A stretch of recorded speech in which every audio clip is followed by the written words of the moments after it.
Well, Tennessee certainly needed a shot in the arm, and they got it with a 48-27 win over Arkansas State. The Volunteers, coming off that tough loss down in the Swamp, really not as hyped up as they thought they would be coming into this game. Tough to forget about the Gators. In fact, David Cutcliffe says it's a game you really don't want to forget about. I don't think we need to forget it. I think we need to understand, the impact those type things have, and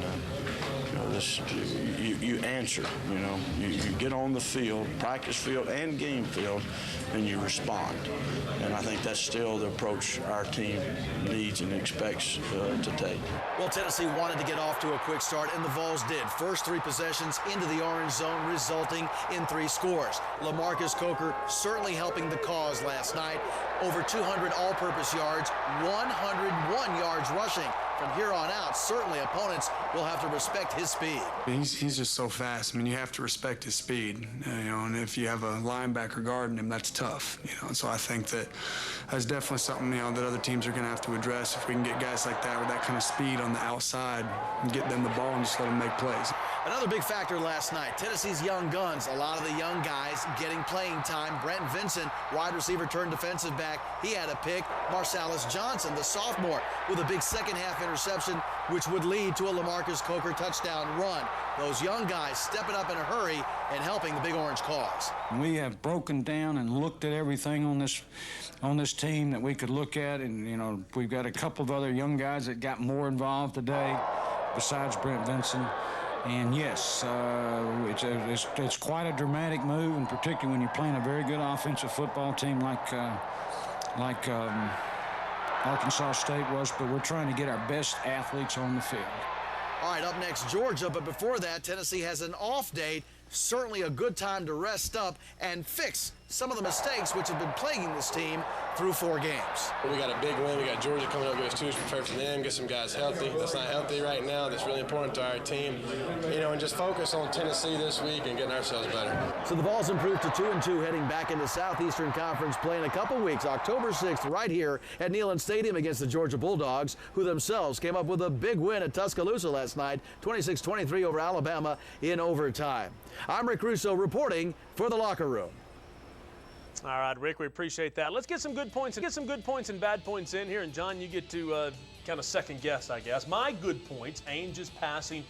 Daniel Lincoln and Britton Colquitt both continue to be as good as any tandem in America when it comes to punter and kicker. I thought the pass defense was pretty good. The bad things, I'm still not sold on this run defense. When the starting running back for Arkansas State averages over 8 yards a carry, that is a concern. The Ainge interception, that was just a bad mistake on his part. It cost Tennessee 7 points. And kick coverage. Arkansas State averaging over 23 yards a kick return. I thought that was a major concern. Yeah, I agree with your good points there. I think as far as the pass defense goes, I think they're still giving up too many big plays, and I think that's something they have to be concerned about. Arkansas State is not as good as some of the teams they're going to play. Sure. Now, Arkansas State does have some playmakers, though. They're a much better team than they used to be. But they're not Georgia, South Carolina, Kentucky, Alabama. The list goes on and on. Oh, okay, yeah. Reggie, your goods and bad points. I guess we'll start off with the bad. Let's go ahead and get those out the way. Obviously, I'm going to agree with you with the special teams. I think that's something that we have to pick up. There's 3 components of a football game: offense, defense, and special teams. And if your special teams is not special, then you're not going to win football games. And needless to say, we hadn't been special. Down the field passing. This was formerly known as wide receiver U when it comes to wide receivers. You're thinking Marcus and Peerless and those guys when they used to go down the field, and you knew big plays were coming. Yeah. And we just hadn't seen that. That's not something that we've taken advantage of. And maybe it's because we don't have the personnel, but I know that's something that has to get better. As far as good points, I am impressed with Eric and his growth. And as a matter of fact, my good points are more individual-based because I'm talking Eric and I'm talking wide receivers, especially Josh Briscoe. I think that's a guy that's emerging. One that I thought had the speed coming in, but showed that he can actually be physical, as well as Chris Brown. I think his presence on that offense is something that without we wouldn't be as successful as we are right now. I agree with what Reggie says about the offense and the passing game. I like it. You would like to see more big plays. I don't know if they're ever going to come this year. They just may not be there. What I do wonder about there, based on last night's game, I don't know if beating ASU's secondary is a real good indicator of how much better these receivers are getting. You saw it against Florida when they couldn't get the kind of separation open, that they did against Southern Miss. Yes. And it's the same thing. Georgia, that's usually a strength of Georgia teams under Mark Richt, secondary. You know, and that's the thing Reggie was talking about before we came on was just the athletes. You don't think that the speed is there. You know, the yards after the catch, especially in 2001, when you had Stallworth on one side and you had Washington on the other, it didn't take much. I mean, even A.J. Suggs could throw for a lot of yards against LSU, toss it out, let them make a play. But when you needed a deep ball, they could do it. I don't see the deep ball yet. Yeah, well, you can correlate that to offense and defense as far as the speed of the receivers getting open. That's something that we hadn't had. You can also transition that to defense. I don't think that we've gone side to side as well as we have in the past. And I am talking in the area of Eric Westmoreland and Al Wilson and Ray Knott Thompson, those guys that you knew were headhunters. Is this a fair comparison, though? Can you compare against a team that won a national championship? Yes, because I think at Tennessee, that's what we want our teams to do, is win national championships. So if you want that, then you have to compare them to the time when we were excelling and we were on the top. Why would you not compare that to a national championship? Can you get those kinds of players anymore? Can you get all the players like you could in the mid-90s? Well, I mean, that brings up a really good point, because year in and year out, Reggie, you've seen them. The recruiting services still rank Tennessee's recruiting top 10, top 5, top 3 sometimes. That much hasn't changed since the late 90s. Right. But you're saying what you see on the field doesn't equal what you're reading about from recruiting services. Well, there's a gap somewhere. I don't know if it's, I mean, I don't want to go out on a limb and say coaching, but there's a gap. You know, whether these guys are getting preferential treatment in high school and they're getting kind of the big head, and when they get to college thinking that they're all that and they're not growing as they should be. I don't know what the gap or what's taking place in that What's interim. Tennessee different than anybody else? Is it a problem at LSU or Florida?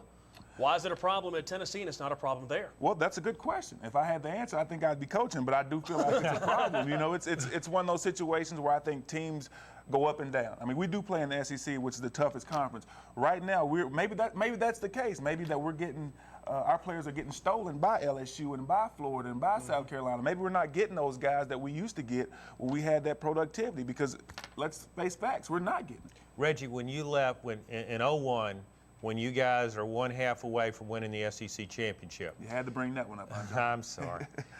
But when you left that game, could you imagine that 6 years later, Tennessee would still not have won an SEC title? No, because that's not the Tennessee way. Like I said, I bought into the program. I believe that this is a program that has national championship potential every year, because the talent that we can get and the talent that we do get.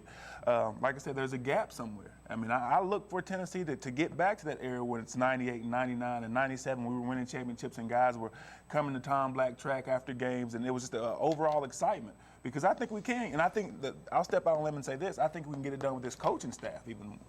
All right, let's take a break. We're going to start taking your phone calls right after this break here on The Locker Room, brought to you by Park West Medical Center. A period where we go 18 straight third and short plays against everything you can imagine. So, I mean, that was the biggest focus this week, was cutting down on mistakes and third and short.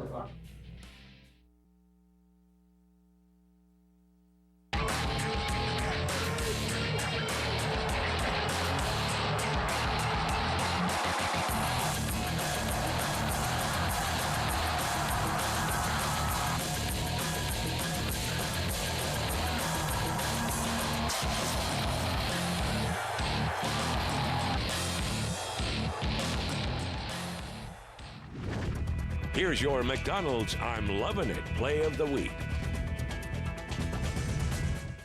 And the play of the week, this one right here, the little screen pass to LaMarcus Coker. It gave Tennessee a 24-14 lead. They never really looked back from there. And Tennessee indeed beats Arkansas State 48-27. All right, time to get through some team statistics here for you. And John, what jumps out and grabs you when you look at this? I guess it's a 523 yards total offense for Tennessee.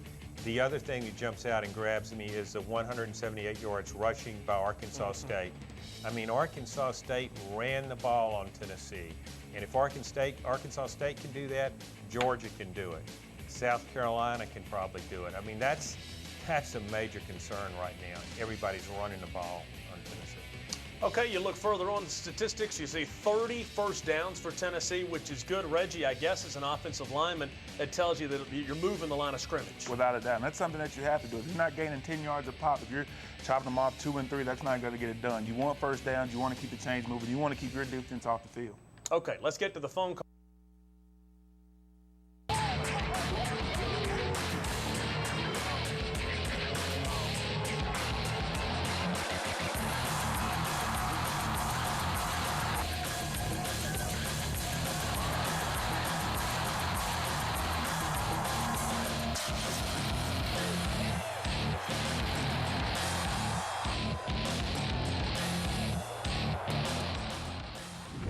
This is your Joe Newbert Collision of the Week.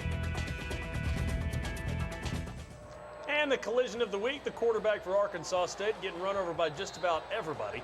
You know, the one thing the coaches have said early this year they laughed about, well, jokingly laughed. They said, we're so young on defense that our defense is going to make somebody's band play.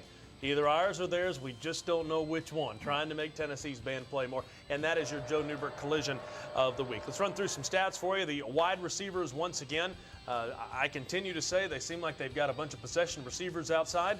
Although Lucas Taylor opened things up a little bit. Another 100-yard game for him. And Reggie, you like Briscoe.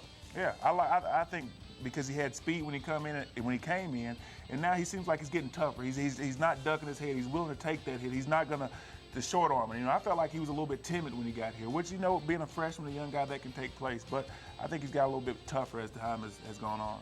Running backs, we've got the pictures kind of flipped around there a little bit. That's Arian Foster under Lamarcus Coker. Kind of got them all moved over one spot. But anyway, Lamarcus Coker, 101 yards. Arian Foster, 57. And Lennon Creer gets in there, gets 9 carries for 28 yards. Let's go over to Cleveland and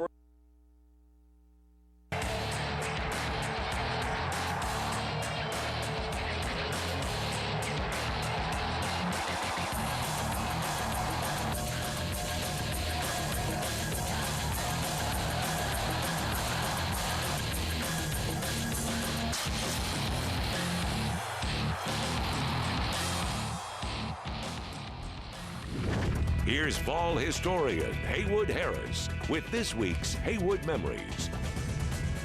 For one reason or another, every University of Tennessee athletic director has carved out his own individual niche as far as what he has accomplished for the University of Tennessee.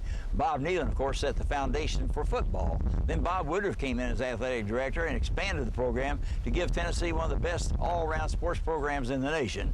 Doug Dickey, the next athletic director, had some very aggressive fundraising activities for UT, and he made all kinds of things possible that hadn't been done previously. And in the last 4 years, Mike Hamilton has become sort of the master builder. He's putting buildings all over the campus for the University of Tennessee Athletic Department. He's making updates of places like Neyland Stadium, Thompson Bowling Arena. He's added the basketball practice facility. They're doing things at baseball. We're getting a new swimming pool.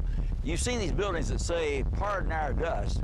Well, we could have the "Pardon our dust" signs all over campus, as the University of Tennessee sports facilities look a lot different than they did 4 years ago when Mike Hamilton became athletics director.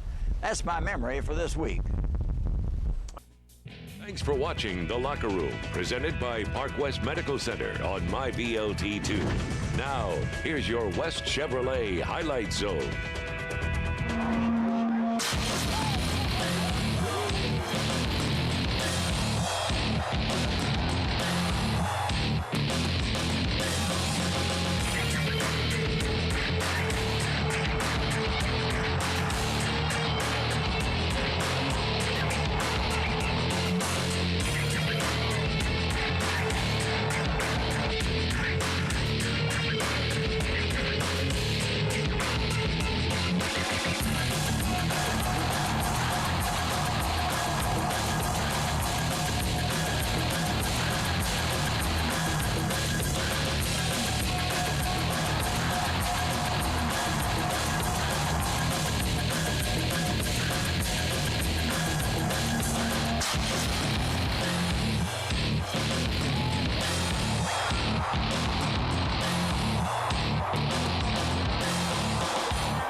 Well, it's a combination of a multitude of things. One thing that you have to look at is the fact that we're, in a sense, maybe can be considered one-dimensional. I mean, we're not throwing the ball downfield. We're not making the safeties play honestly. So when you have, as an offensive lineman, when you're looking down there and you got a safety walking up, you have to evaluate, is the safety the most concern, or is the linebacker that's over?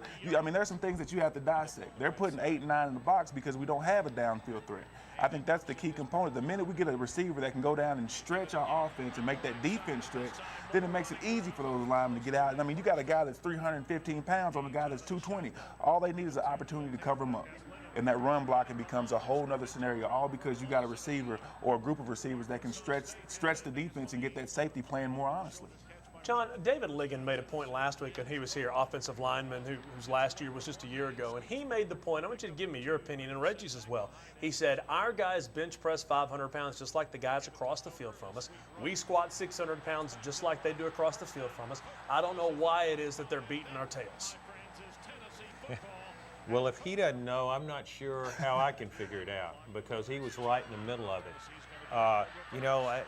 Reggie's an offensive lineman. I think sometimes you wonder, you think of offensive linemen, you think of defensive guys as being more aggressive. Yeah.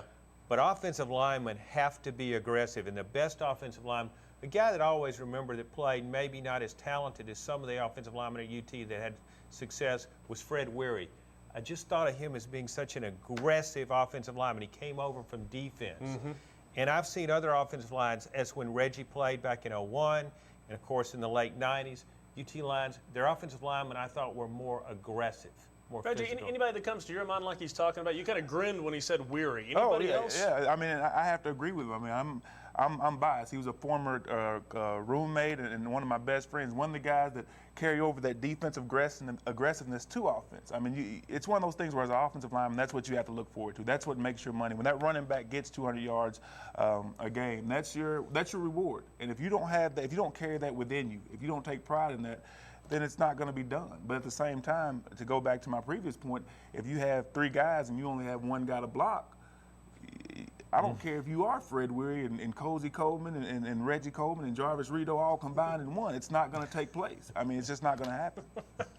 All right, let's get back to the phones and bring Dusty in. Dusty, so he makes the point there, is this the biggest game? Obviously, it's not the biggest game in Philip Fulmer's tenure. I don't think this is more important than the Florida State game or the game that got. And there were other big games. I mean, beating Florida in '98 was an awfully big game, so let's not forget some of that. Losing to LSU, in 2001 was an awfully big game. I'm going to get you. I'm sorry. Okay. It's the biggest game ever this coming month. I will say this. I think that it is a big game, and I want your opinions on this as well, because obviously I haven't heard everybody come out of the woodwork asking for Philip Fulmer's job like we have over the past week and a half. Okay, I've been here since 1996. I've never heard it. And if they lose to Georgia, and then you get into what's coming up after that. You've got at Mississippi State, who beat Auburn, who's a pretty tough game. Then you've got at Alabama. Then you've got South Carolina. Don't forget Kentucky. I mean, if you look at the schedule, if you lose to Georgia, it could free fall, and that could be bad news for the program and Philip Fulmer. I think, Mark, if Tennessee can't beat Georgia, I'm not sure Philip Fulmer can keep his job. I really think that game is that crucial, because I'm not saying that will keep his job beating Georgia, but if Tennessee's not good enough to beat Georgia, I don't think it's going to be good enough to beat South Carolina. It might not be good enough to beat Kentucky, and it's not going to be good enough to beat Alabama. I could see 5 losses for this team if it can't beat Georgia at home. Reggie, now the former players that I've talked to, and they're asking for us to get to a break, but I want to get your comment on this, is that former players, they stand by Philip Fulmer no matter what. However, when I ask the former players about the state of the program, you're like, I don't have any answers. That's a concern. Well, and I'm one of them. I mean, I'm going to stand by my coach. I think he's a good coach. I think he has the players and the personnel to get the job done. I always have. That's one reason I committed here. As far as this game and how big it is, I think it's big because you just played Arkansas State, which is supposed to be a grooming week. You have an off week to continue to groom, and then it's time to get into the meat of the schedule where you went and you played Cal and you played Florida to kind of get that measuring stick. Where are we in the SEC? Yeah, the meat's here now. Oh, exactly. And I think that's why, but I don't know if I would say that it will create a whether he stays or goes type of scenario. I just think it's one of those things where because of the timing, the way the schedule falls, it's a way for us to evaluate the season. And the season will tell what happens with. But this is the SEC. Remember, anybody can get beat. Are we good enough to beat Georgia? Are we good enough to beat South Carolina? Are we good enough to beat Kentucky? You better believe it. But is Kentucky, South Carolina, and Georgia good enough to beat Tennessee? Make no mistake about it. There were times when you could look at Tennessee's schedule and you couldn't pick out as many games and say these games are in question. Oh, no question. Now you can look at the schedule and, okay, let's throw out Louisiana Lafayette, but I wouldn't even throw out Vanderbilt right now. No, not at all. Vanderbilt beat Ole Miss 2 touchdowns, and Ole Miss hung with Florida. Handle Ole Miss both sides of the ball, so yeah. Let's take a break. More of your phone calls, more now. Right in underneath the 30 seconds. You know, and that's I can't believe we're even talking about the defense and John Chavis, because if you remember a couple years ago in 2005, the defense was the only thing that kept Tennessee in those football games. He's been one of the best for years, John. I think what John Chavis does is he gets guys to play hard consistently. For him. That's been his track record. Yeah. These guys sell out for John Chavis. You saw in 2005 when that season was unraveling, the defense held up its end of the bargain, and the just couldn't get enough offense. So we're only 2 years removed from that. John Chavis was Assistant Coach of the Year last year nationally. Yeah. Reggie, now one thing, and I wish people at home could hear all the conversations going on here while we're in commercial break. You're on team speed and linebackers covering sideline to sideline. You're not seeing it out there, and that's your big problem. Well, hold on. Before because they'll wrap me up when I get on campus. I think our linebackers are probably one of our most talented people on defense. I think Mayo and Rico can play anywhere in the country. I think that they're hitters, they're natural linebackers, and I like their play. Okay. But I think overall our defensive speed is not what it used to be. I mean, I think guys are running so hard trying to get to the tackler that they're missing tackles. You know, you're trying to put all your effort into just getting there. Just getting there, because I think our team speed has diminished. And I think that's the big thing when it comes to tackling. You can't tackle anybody if you're not there to tackle. and I think that's the big, but I don't think that's John Chavis. I just think that's players' talent, because I think the talent pool is down, you're saying. Exactly. I just think John Chavis, as far as a coach, is one of the best around. I mean, the game of football hasn't changed. You still tackle, run, block, punt. I mean, the game hasn't changed. It's just the players have gotten better. Watered down because of the 85 scholarships?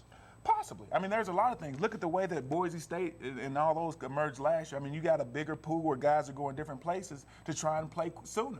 You know, not everyone says that I want to go to Tennessee. Now they can say I want to go to Louisville. I want to go to Boise State. They didn't say that 10 years ago. It was I want to go to Nebraska. I want to go to Florida State. Now the range of schools that you might want to go to is bigger. It's bigger. Okay. And now you're having to pick from those people that you used to just run over when it comes to recruiting. Jeremy out of Knoxville, you're in. Jeremy, thanks for calling. How you doing? I don't think there's any chance Steve Spurrier would be coming to Tennessee. He said repeatedly South Carolina, it was it for him. I mean, people are dropping Steve Spurrier's name already with LSU. If Lloyd Carr at Michigan goes, Les Miles goes from LSU to Michigan, that Steve Spurrier would go to LSU, and he said, that's not going to happen. They had their chance to get me back in the 1980s, and I couldn't get a second interview. He's not going to LSU. He's not coming to Tennessee. And there are going to be all kinds of names that come up. If they lose to Georgia, the list will start being accumulated here. They'll try and hire Mark Richt before he leaves. Let's take a break. Let's get off this subject. We'll take a break. More of your phone calls after this. I agree with you. I thought this was going to be the game that somebody broke out. Well, I thought this was going to be the game that Ainge could take a rest, possibly sit down the whole fourth quarter. I thought they were going to get a lot of young. It's Arkansas State. Let's not forget that. People talk about how good Eric Ainge played and how good that the running back and LaMarcus go. But it was Arkansas State. Let's not lose sight of that. So I agree with you. I thought this was a game a lot of the young guys would get a chance to step up. But unfortunately, in the third quarter, we're only down by 10. Only up by 10, so we can't do that. As far as Josh Briscoe, I'm not saying the guy's ready to be, All-American or get ready to be in the Heisman hunt. What I'm saying is the guy has speed when he came in, and now I can see that speed also coming into play with the fact that he's getting stronger.